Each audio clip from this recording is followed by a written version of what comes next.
Game 3 is coming your way tonight on Prime. The Knicks and Sixers are up first. New York with a 2-0 lead. And in the nightcap, it's the Spurs and Timberwolves all tied up at 1-1 as the series heads to Minnesota. So let's look back at how we got there. On Monday, Ant returned from his knee injury, made a big difference for Minnesota. Julius Randle, he scored a game-high 21, and Minnesota escaped with a 2-point win on the road in Game 1. Now, Game 2, different story for Stephon Castle and the Spurs. Castle had 21. Wemby put up 19 points and 15 boards, and the Spurs evened up the series with a 38-point win. Here's Chris Finch after. Yeah, Biombo. What do you say to your team after a tough loss like this, or do you let the stat sheet speak for itself? No, I just told him we just got punked. Yeah, so. I told the guys after the first game, like, the natural tendency for teams that steal the first game, the away team, they get blown out Game 2. So we can't come out cool, and we came out cool, and what happened? We got blew out. So, I mean, my mama used to tell me a hard head make a soft ass, and that's what happened tonight. I mean, you said it, trying to keep the same approach, and we're going to watch film because, as Pop says, it's never when you win, you're never as good as you thought you were, and when you lose, you're never as bad. It's terrible. UD loving that quote from Ant. That's a little old school. That's UDism right there. Yeah, that's the old school. That's the 80s. That's going in the quote book. Yeah, I've been using that one for a while. He probably got that from me. There you go. There you go. He's speaking your language. I mean, great sound there. Good to hear Chris Finch say, listen, we got punked. These teams, someone trying to get the edge here and make it 2-1. What do they have to do that, Steve? Well, they got to be great offensively. This Spurs defense is phenomenal. They get to go home. They get to play on their home floor, and hopefully that gives them some life, some juice, some organization. But they're just such a terrific defensive team. They've held them to 45 points in the first half of Game 1, only to be saved by their best quarter of the series. Minnesota scoring 35 were exceptional to steal Game 1. And then they only had 35 in the first half of Game 2. And once the game is a blowout, they had some better quarters. But when it really means something, they've only really had one good offensive quarter, and you got to attribute a lot of that to San Antonio. But this Minnesota team at home hopefully gets some juice, some life. Like we keep saying, are more organized, more paint touches, more decisive, and they can put together a good ball game tonight.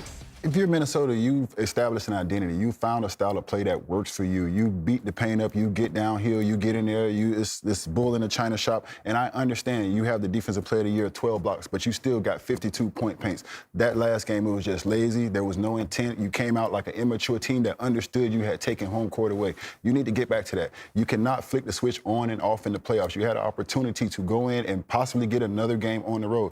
And also, if you're a coaching staff, you want to be able to go in the film room and take something away, even if you did lose. What can we take away? What worked? What didn't work? You can't take anything away from that film. You can't take anything away from that film. So that was literally a wasted game, and you learned nothing. Hopefully you can turn it back on tonight, but that's not how it works in the playoffs. So hopefully that immaturity does not catch up with Minnesota. Yeah, and for me, the Spurs, I mean, they were excellent in transition. They're leading the playoffs in fast break points, 27 in the first, 29 in Game 2. So they are looking to push at every turn, and mostly after makes as well. I mean, we don't see this a lot, but here, I mean, just advancing the ball up the court, kind of a slow developing. Minnesota had guys back, but that pressure on a team over the course of 48 minutes is tough to guard. And here we see two dribbles, one from Fox, dunk. So for Minnesota, being able to stop that first attack, being able to not let that advanced pass happen. And they're back home, like Steve said. This is their 3-0 at home in the playoffs. So hopefully they come out with a little bit of juice, and we'll see. Yeah, I thought Minnesota looked like a team that was happy with the split. I think they're going to come out with a lot more energy, fired up, a lot more disposition, picking up and really playing with more urgency. But I looked at Wemby's offense from Game 1 to Game 2, how he's made that adjustment. He sat at the podium after Game 1, said, I wasted a lot of energy. And here we see some dribbling, spinning. It's just, I think he was forcing some stuff and really wanted to get going, missed a lot of threes. I think in Game 2, he was more intentional about his moves. Here's a quick spin right at the rim, and just less dribbling, more intentional move. Here he does a spin move without dribbling, which I've never seen before. And obviously he's right there at the rim to tip it in. So everything was going to the basket more, a little less threes. He still hasn't shot the three well. I think he's like 2 for 15 in this series, but he's going to take good looks, but he's at his best when he drives, he spins, he's right at the rim and can tip his own miss in. I do just want to call out that last season, the Timberwolves beat the Thunder by 42 points in Game 3 of the Western Conference Finals. So they should already know that one bad night doesn't define the series. They've been on the other side. Now it's just about, can they come out and correct it? It's the Spurs and Timberwolves all tied up at 1 game each. Welcome on in to the home of the NBA on Prime. I'm Taylor Brooks with Dirk Nowitzki, Steve Nash, Blake Griffin, and Udonis Haslem. In this first game, we're watching two of the, would you call them passionate? Two of the most passionate fan bases in the NBA? Passionate? Yeah, definitely passionate. That's a good word. And a lot of history, too. So. Yeah, a lot of history. Those fan bases do not mess around, so much so that Sixers fans are buying up refundable train tickets so that Knicks fans can't get on the train to go to the game. There's no other option than train. Can't drive. Trains and automobiles. I like it. I like it. We'll get there Dedication. somehow. Set the tone. Yeah, anything got to be better than what happened last year. I didn't know who was the home team. Yeah. These fans, they take this very personally. So let's take a look back on how we got to Game 3. In Game 1 on Monday, Jalen Brunson scored 27 points in the first half on his way to a game-high 35. Then OG Anunoby, he added 18 points. The Knicks had a 39-point opening win. Then Game 2, OG put up 24. 3 of Josh Hart's 6 assists went to Mikal Bridges. Brunson and New York closed the game on a 12-3 run, the 5th straight win in these playoffs for the Knicks. And tonight, that series moves to Philly, TBD, how many Knicks fans get there, where the Sixers are looking for their first win of the Eastern Conference semifinals, and the Knicks are trying to take a 3-0 lead. Now, both teams had some injury concerns coming into tonight. OG Anunoby has a hamstring injury. Joel Embiid has an ankle sprain and a sore hip. And for more, we welcome in our girl, Cassidy Hubbard from Philadelphia. Cassidy, what is the latest? Well, first things first, there are some Knicks fans in here, just letting you guys know already. They got there. They got here. Also, Joel Embiid, the news just crossed that he's officially in. I just watched him do his pregame workout, and look, he didn't have anything taped up on his ankle or, around his hip.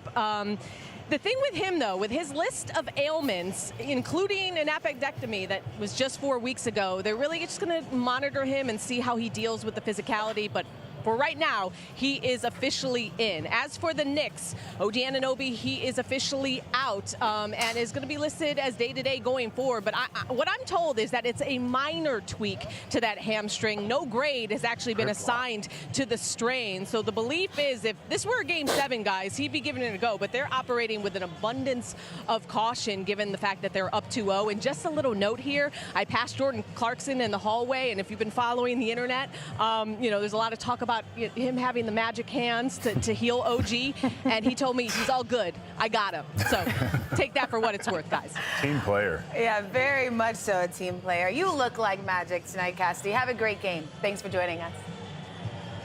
All right, as Cassidy said, no OG Anunoby. Looks like Deuce is going to be starting for OG. OG, though, has been a star in these playoffs. I mean, it is a big loss. What changes do you anticipate without him on the floor, Dirk? Yeah, this is a big loss on both ends. The Knicks are actually 26-5 when OG scores 20 or more points. His versatility is amazing on both ends. He's been on fire on offense. He can do a little bit of everything. He can shoot, he can drive, he can slash. He's great in transition. But on defense, I think is where they're going to miss him the most. His versatility is he can guard up, he can guard down, he can switch everything. He can even block some shots. He's all over the place. He's a physical defender. So they don't really have anybody his size. So it's going to be interesting to see with Deuce starting. That makes them very small. Josh Hart is probably sliding over to Paul George. So they can be attacked tonight, and we'll see if Philly can do that. Let's hope OG's back because he's on a heater. Yeah. Yes. Unbelievable Yes. basketball, averaging over 20 points on 60+% from the field, over 50% from three, averaging almost 8 rebounds, 2 steals, a block. And like Dirk said, I agree. I think the biggest miss for the Knicks is his size and defensive versatility. He's able to guard up, guard down. He's able to get rebounds. He blocks shots. So his versatility defensively helps their coaching staff's game plan. And I think that's where they'll miss him the most.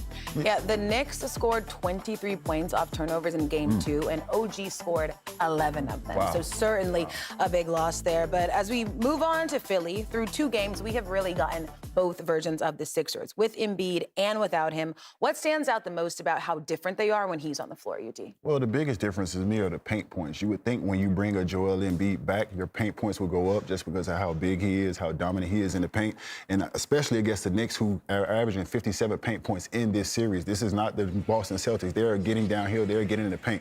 The paint points go down with the Philadelphia 76ers when Joel Embiid comes into the lineup. It goes from 31 paint points to 36 paint points. The second chance points go down when he comes into the lineup, for 14 second chance points to 10 second chance points. So those things go down when Joel Embiid comes to the lineup. So that's why those guards have to be very intentional and very, very determined to get downhill, get in that paint, create some opportunities at that basket or get fouled.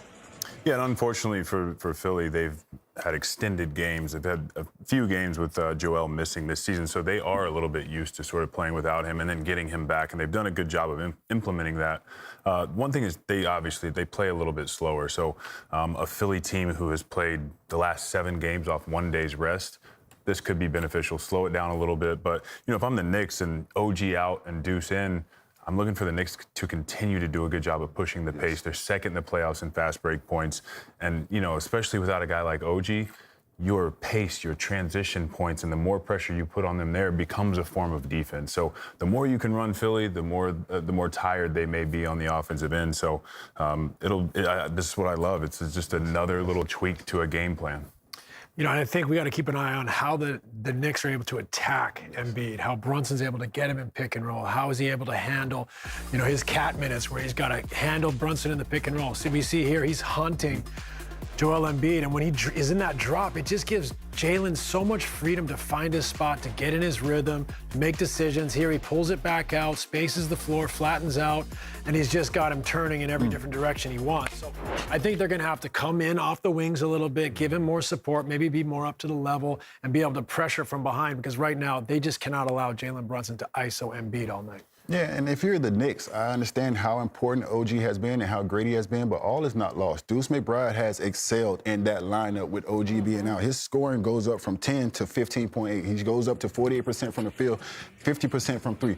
Yes, defensively he is a different matchup, but in the postseason, the Knicks defense have actually been a little bit better with OG off the court. Not saying they're a better team, but the Knicks defense have been a little bit better with OG off the court. So it goes from 104.2 to 95.3. So obviously those guys are flying around. They figured out a way to combat that with OG being out. So all is not lost with OG being out, as great as he has been. Man, if you thought Knicks fans didn't like you before that, OG slander not going to help. No, it wasn't. You're right. The numbers don't lie. The numbers don't lie. Deuce McBride has done well, and the defense has changed, but OG is great. I'm curious about the Knicks and what you do with Mitchell. Do you try to combat OG being out with a double big lineup? I don't know. That's what sucks. The answer is because OG is the guy who you can put on Embiid when those guys get in foul trouble. Yeah. When when Embiid flops and then Cat gets 2 and Robinson gets 2, you have to have a guy like OG that can go over there and can do that. So that is where the biggest, I think, hole is going to be for the Knicks tonight. All right, it's going to be a good one. Knicks fans, UD is sending you love. Time now for the Drive to Tip-Off presented by CarMax. Karl Anthony Towns, he put up 20, 10, and 7 in the Knicks Game 2 win on Wednesday, averaging almost 8 assists during New York's 5-game playoff win streak. And Paul George, he's averaging 18 points in the series, knocking down 9 threes in the first 2 games against New York's. It is the Sixers and the Knicks in Game 1 of our doubleheader on Prime. New York City, I think it is. Both New York. Both New York. NBA on Prime pregame is presented by CarMax. Want to drive?